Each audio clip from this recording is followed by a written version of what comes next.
یہ ہم ادب کے طالب علموں کے لیے جو اس وقت ہیں، ہم نے میر غالب، اقبال اور فیض کا دور تو نہیں دیکھا، میر امن، حالی اور محمد حسین آزاد کا زمانہ تو نہیں دیکھا، لیکن ہمیں فخر ہے کہ ہم نے شمس الرحمن فاروقی صاحب کے عہد میں سانس لی ہے اور ان کی نظر سے اور ان کے ذہن سے شعر اور ادب کی تفہیم کی ہے۔ خواتین و حضرات، اب جگر تھام کے بیٹھیے، کلیدی بھی خطاب کا وقت آن پہنچا ہے۔ میں ایشیا کی مایا ناز یونیورسٹی، علی گڑھ مسلم یونیورسٹی سے تعلق رکھنے والے اردو زبان و ادب کے بلند پایہ نقاد اور ادیب، میر کی شعری لسانیات، تحریر، اساس، تنقید اور مرزا محمد رفیع سودا جیسی اہم کتابوں کے مصنف، سابق acting vice chancellor of AMU علی گڑھ مسلم یونیورسٹی، جناب قاضی افضال حسین صاحب سے دستبستہ گزارش کرتا ہوں کہ آج کی اس پروگرام جو شمس الرحمن فاروقی صاحب کے متعلق ہے، اس میں کلیدی خطاب فرمائیں۔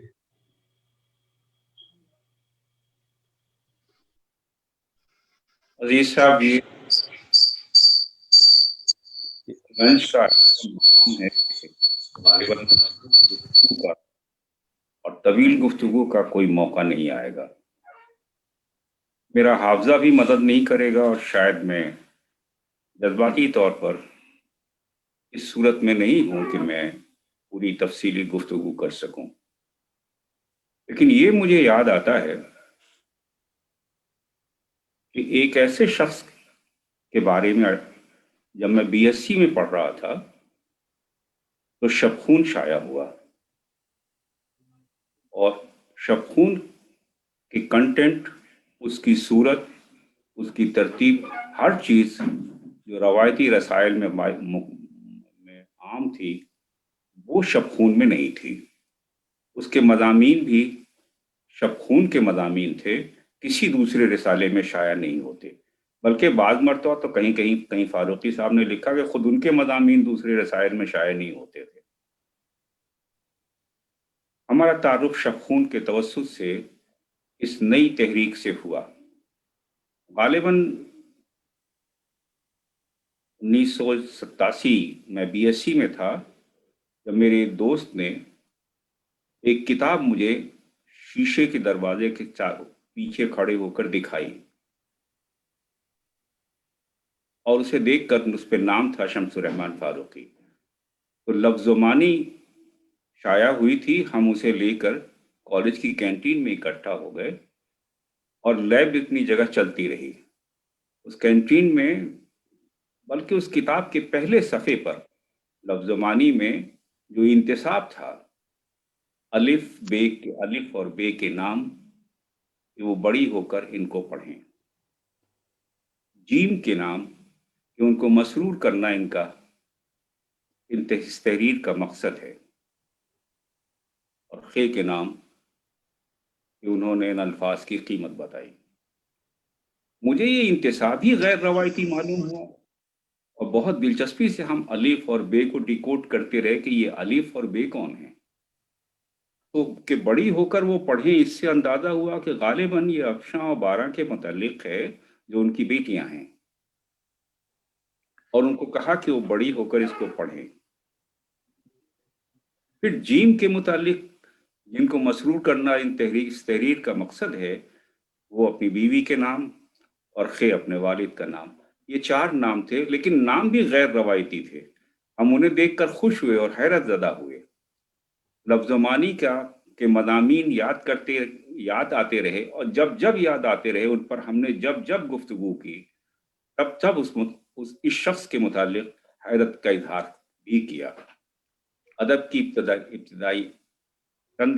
ابتدائی باتیں، ادب کا تصور کے متعلق چند ابتدائی باتیں۔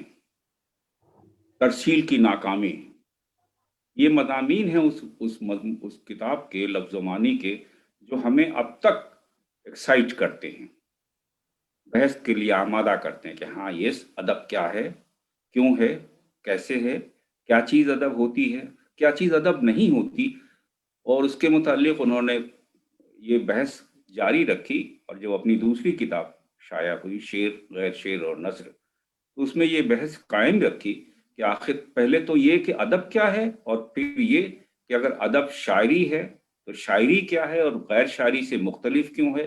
اس طرح کے بنیادی سوالات جو اب تک تنقید میں کبھی نہیں کیے گئے تھے، اور حیرت ہوئی کہ ان پر ایک شخص بالکل نئی گفتگو کر رہا اور بے حد مربوط اور بے حد مدلل۔ تو ابھی ہم اس حیرت اور خوشی کے لمحے ہی میں ہوتے ہیں جب ہمیں سر شمس الرحمان کی تحریریں یاد آتی ہیں۔ ایسے شخص کا ایک ایسے غیر روایتی شخص جو زندگی کیسی ہوگی، وہ ہرگز روایتی نہیں تھی، اور واقعی اس بات پر اب تو ہم نہیں کہہ سکتے کہ اب کے بچے اس کتابوں کو دیکھیں تو اس ماحول کا اندازہ بھی کر سکتے ہیں جب یہ نئی کتابیں شائع ہوئی تھیں، اور جب سائنس میں باٹنی یا زولوجی کی کتابیں اپنے ہاتھ میں لے کے گھومنے کے بجائے ہمارے انجینئرنگ کالج کے اسٹوڈنٹس لفظ و معنی اور شعر غیر شعر اپنے ہاتھ میں لیے ہوتے تھے اور ہر وقت اس کا مطالعہ اور اس پہ بحث کر رہے ہوتے تھے۔ اب شاید اس کا اندازہ نہیں کر سکتے۔ ایک تو ماحول کی تبدیلی، ذرا بے دلی اور کچھ صورتحال جو ہماری ہو گئی ہے، اس میں ہم گفتگو کرنا بھی نہیں چاہتے شاید ادب کے متعلق، ورنہ یہ گفتگو اتنی ایکسائٹنگ، اتنی اتنی حیرت انگیز تھی ایک دوسرے کی، اور اس کے ہر مضمون کے متعلق یہ سوال ہم قائم کرتے تھے۔ کتاب 1800، میں معافی چاہوں گا اگر مجھ سے زمانے کی ترتیب میں کوئی کمی رہ جائے، کیونکہ میرا حافظہ اس وقت مدد نہیں کرے گا ہماری۔ لفظ و معنی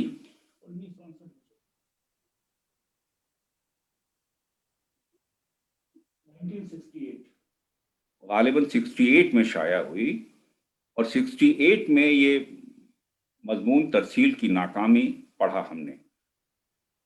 اس جدید تحریک کا بہت مرکزی موضوع رہا، اور بہت دنوں تک اس پر گفتگو ہوتی رہی کہ ترسیل کی ناکامی سے کیا مراد ہے، اور کیوں ہوتی ہے، اور کیسے ہوتی ہے۔ بلکہ روزانہ زندگی کا ایک محاورہ ہو گیا تھا کہ یہ ہماری ترسیل کی ناکامی ہے کہ ہم اپنی بات نہیں کہہ پا رہے ہیں، اور اس پر بہت دیر تک گفتگو کرتے تھے۔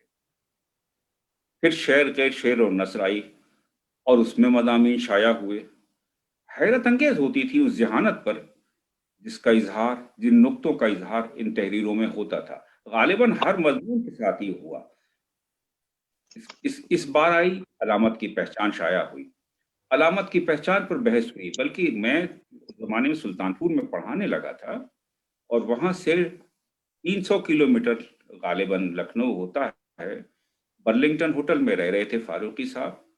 میں کلاس لے کر وہاں سے سیدھے لکھنؤ گیا، اور 4 بجے قریب برلنگٹن میں لکھنؤ پہنچا، برلنگٹن ٹیلی فون کیا، ان سے ملا اور ان سے سوال کیا یہ علامت کی پہچان، یہ مضمون اس سے پہلے کیوں نہیں ہے، یہ کسی نے نہیں لکھا، ایسا کیوں ہے؟ حیرت ہوتی ہے کہ اتنی اچھی خاصی حالی سے لے کے اب تک کی ہمارے پاس تاریخ موجود ہے، تنقید کی، ادب کی تشریح کی، ادب کے متعلق مباحث کرنے والوں کی ایک لمبی فہرست ہے، لیکن ان میں سے کسی نے علامت پر گفتگو نہیں کی تھی۔ ان میں سے کسی نے یہ نہیں بتایا تھا کہ ترسیل میں ناکامی کیا ہوتی ہے۔ اس میں کسی نے یہ نہیں کہا۔ زیادہ تر لوگ وہ جب سمجھتے نہیں تھے تو اس کو مشکل کہتے تھے۔ فاروقی نے نیا لفظ دیا، ہمیں اسے ابہام بھی کہہ سکتے ہیں۔ پھر ابہام کی تعریف پہ لکھا، اور صاحب حیرت ہوتی ہے مجھے، ابہام پر وہ گفتگو کا زمانہ تھا، میں بھی اسے پڑھ رہا تھا، اور انہی کے توسط سے، انہی کی مدد سے پڑھ رہا تھا۔ سو انہوں نے کہا کہ پڑھنا اور بات کرنا، ہم سے گفتگو کر لینا، 7 ٹائپ آف امبیگوٹی پڑھ لو۔ میں نے 1-2 مہینے کے بعد انہیں پھر فون کیا کہ مجھے یہ کتاب ملی نہیں۔ فرمایا کہ میری لائبریری میں ہے، اس سے لے لو۔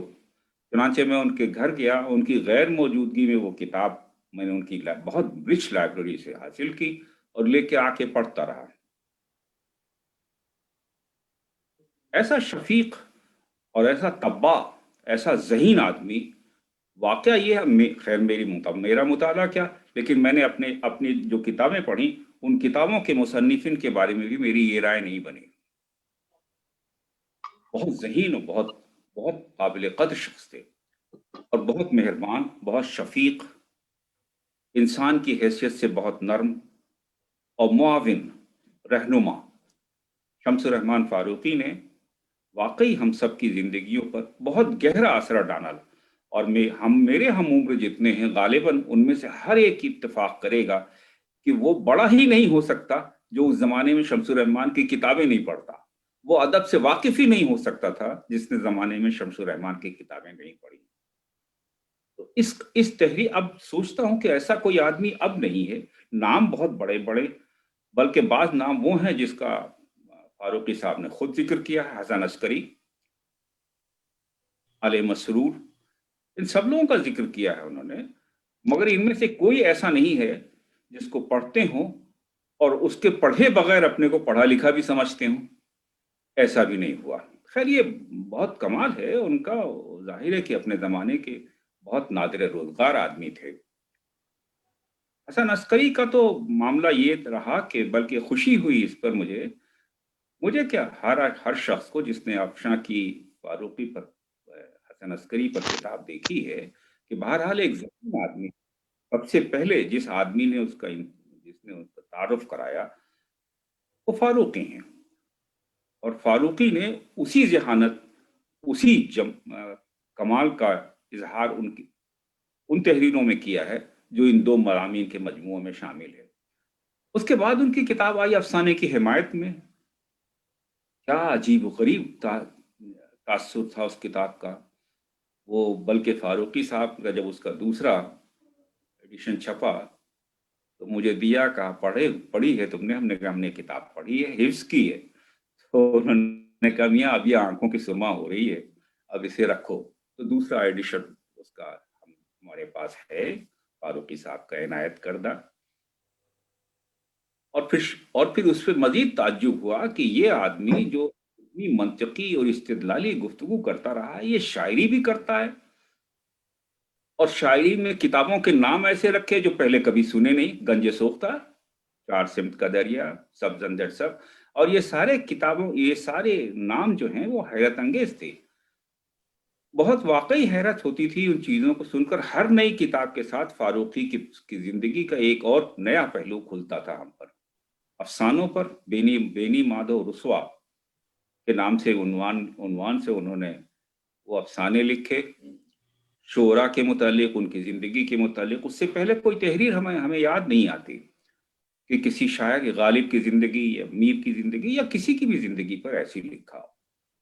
اب جب ان کی شہرت اس طرح قائم ہوئی کہ وہ نئے مضامین، نئے عنوانات، نئے مسائل سے گفتگو کر رہے ہیں، یعنی وہ جدید آدمی ہیں۔